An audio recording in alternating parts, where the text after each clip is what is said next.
Hello everyone, Bean here playing some more Warhammer combat cards. Moving on to the second event of this Halloween week.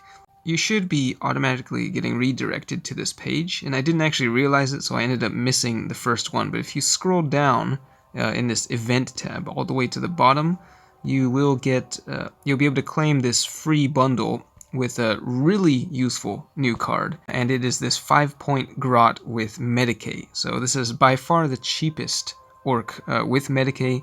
They're finally getting a cheap healer. So yeah, super good card. Definitely want that in your collection. So be sure to claim that because it looks like each one is only available for 24 hours. Although you will be able to claim multiple sets of these. So there he is, 5 copies of that common. Now going back to the campaign, I am playing through Horde mode, playing as Tyranids. And I've noticed that compared to previous Horde mode events, this one has been toned down a little bit in terms of the number of bodyguards you're up against, at least so far. Before we were playing like against Tyranids, and I remember there being like 20 plus bodyguards to get through, and a lot of them had endless, so it was actually more like 30 bodyguards in a single match. But still, for me, there's only one reasonable warlord option, and that's the Parasite of Mortrex, because the extra damage from explosions will get you through the matches more quickly, because the matches still do take a pretty long time. Because it is Horde mode, you still progress even when you lose, so you don't actually have to worry about winning so much, unless you really want to score high in the ranked rewards, which do include some pretty useful cards, I will say. Yeah, it's kind of funny because like previously in Horde mode, I would just kind of ignore the ranked rewards and just deploy a deck with the Warlord only. And you can still do that. However, you will also get the 3, unexpected reinforcement bodyguards in your starting hand. So you'll have to deploy those as well, potentially healing your Warlord. So also, if you do that, you will not actually progress towards the mission rewards, which are the Newer Lictor, really useful card. So I would at least recommend getting all those copies, which shouldn't take too many matches in Horde mode, though. So, we are running a full keyword deck here with the Parasite, running 4 legendaries. We've got Old One-Eye, Death Leaper, the Broodlord, and the Winged Tyranid Prime. We got 3 epics, the Newer Lictor, and this is a fairly new one, the Tyranid Prime with Inspiring Presence and Poison for the secondary, just dealing 15 damage at the end of the turn. Got the Scythed Hierodual, this is a big one with Furious Charge and Deathblow. And then the Trigon with Furious Charge. This one is actually not that great of a card after it got a massive nerf. Interestingly, the Mawloc is a little bit better now that Anti-Infantry has been buffed. The Mawloc combined with Inspiring Presence can potentially deal like 360 plus damage to infantry cards. So, yeah. Tyranids have limited options when it comes to Inspiring Presence, so I have 2 of them in this deck, but both of them are not too resilient. They don't have defensive traits, so they're kind of squishy. But let's go ahead and deploy. This is, I think, level 7, so pretty early on in the campaign, but we'll see how quickly we can get through this match. Okay, well, we're up against Supreme Commander Morven Vol, and they have the initiative, so yeah, this is one of the stronger warlords, so maybe have our work cut out for us here. And yeah, running, let's see, what is that, 13 bodyguards. So not like a huge amount, but it's still enough that, they're going to be getting lots of those faith tokens, as we saw in the previous match uploaded. I guess we'll go ahead and drop the Trigon. It's kind of a waste of the Furious Charge, potentially, but okay, so this is actually the most annoying deck to face as the Parasite, because all these shields are really difficult to get through.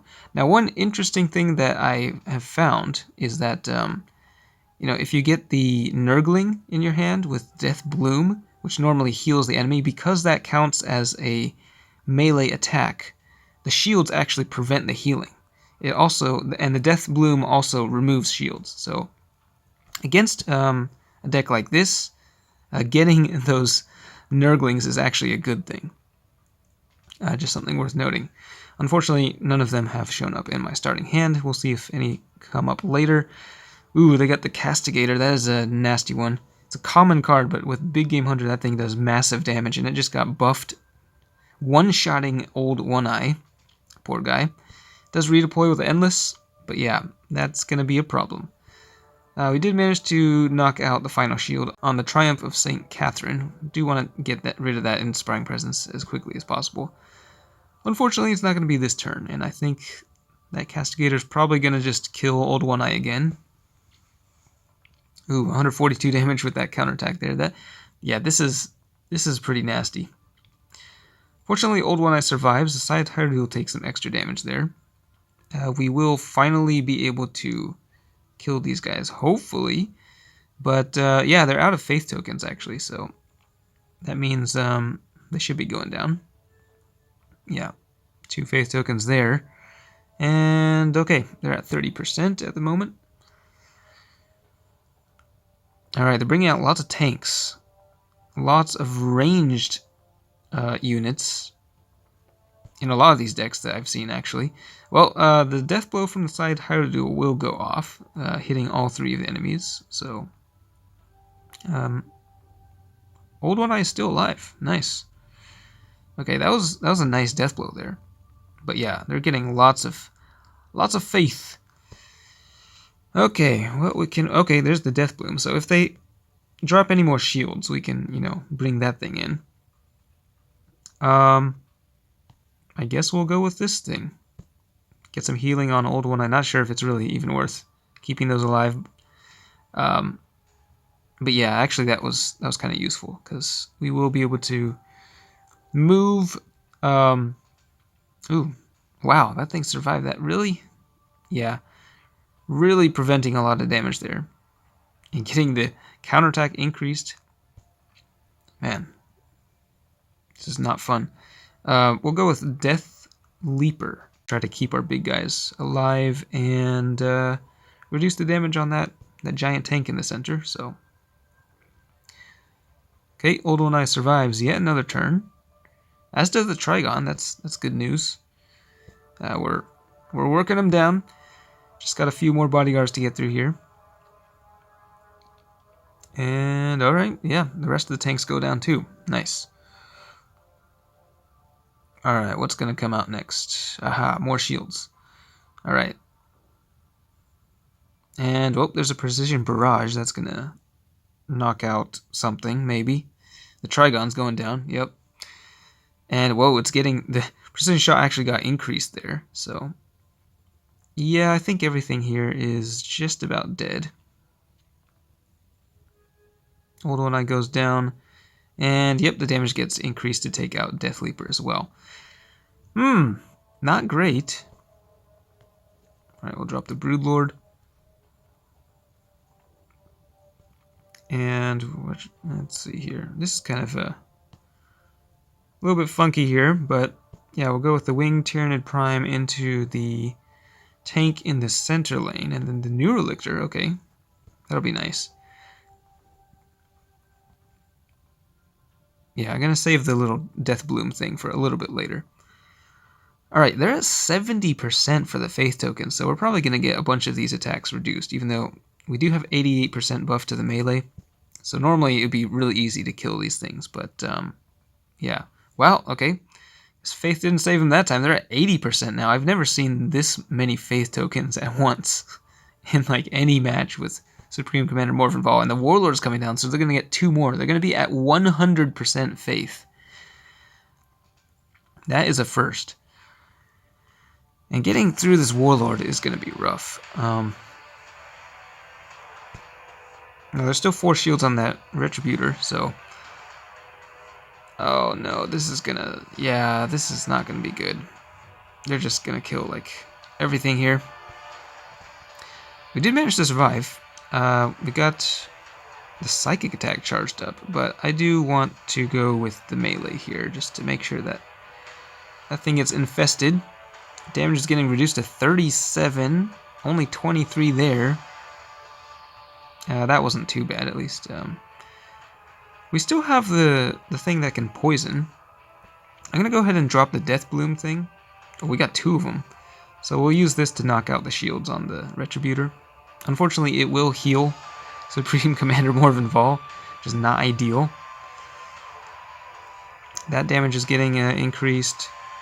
That one did not. This one is, so that's kind of good. We're wasting that at least. They actually reduced... Wow, that's pretty cool. That actually triggered the Faith Token there. Getting rid of the Faith Token, reducing the healing. Let's do that again.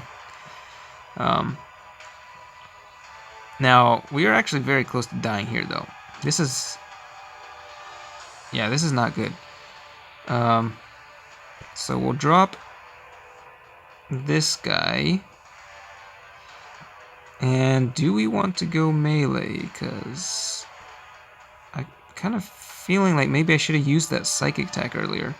Alright, well, we're going to risk it. We're going to go melee here. Yep, that damage getting reduced again. Getting it poisoned, but that's not really going to help so much. The Neurolictor is going to go down.